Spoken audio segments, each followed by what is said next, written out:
اللہ ان کو جزائے خیر دے، پٹھان تھے، میرے راستے میں ملے جماعت میں، انہوں نے 2 نصیحتیں کی تھی، وہ آخری نصیحت میں آپ کو بھی کرتا ہوں، اس کے بعد دعا کراتے ہیں۔ 2 نصیحتیں اس نے مجھے کی۔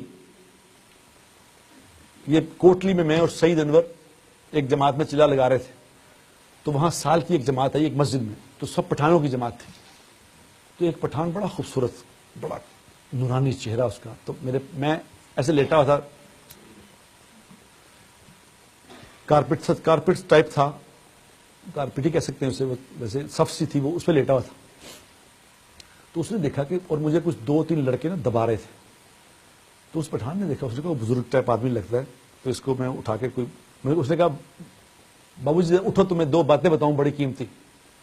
میں نے کہا پٹھان آدمی ہے، کیا بتائے گا، ہم کیا سمجھتے تھے پٹھانوں کو، انہوں نے کہا اس نے کیا بتانا ہے۔ تو میں نے کہا یار اسے لیٹے بتاؤ یار تم کیا بتانا ہے۔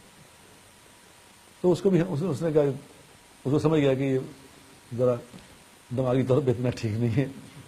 اس نے کہا کہ بابو صاحب ایک بات تو یہ ہے کہ کبھی تھوڑے سے مزے کے لیے گناہ نہ کرنا، تھوڑے سے مزے کے لیے گناہ نہ کرنا، کیونکہ مزہ ختم ہو جائے گا، گناہ باقی رہ جائے گا۔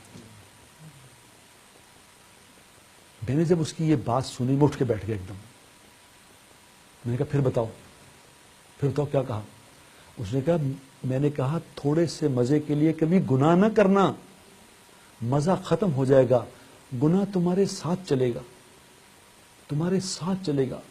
مزہ تو کتنی دیر میں، گناہ کا مزہ کتنی دیر چلے گا، وہ ختم ہو جائے گا، پھر گناہ چلے گا، تمہیں کہاں تک چلے گا، قبر میں تمہارے ساتھ جائے گا، حشر میں تمہارے ساتھ کھڑا ہوگا، جہنم میں چھوڑ کے آئے گا وہ مزہ۔ میں نے کہا دوسری بات بتاؤ۔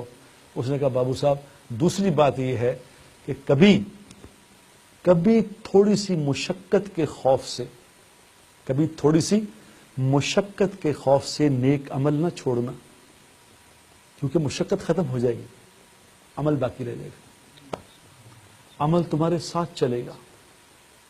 رات کو کبھی اٹھنے کو دل نہ چاہے، نماز پہ تہجد پڑھنے کو دل نہ چاہے، تو یہ یاد کر لینا یہ مشقت ختم ہو جانی ہے، لیکن یہ عمل ساتھ چلے گا، قبر میں ساتھ کھڑا ہوگا، حشر میں ساتھ کھڑا ہوگا، جنت میں چھوڑ کے آئے گا۔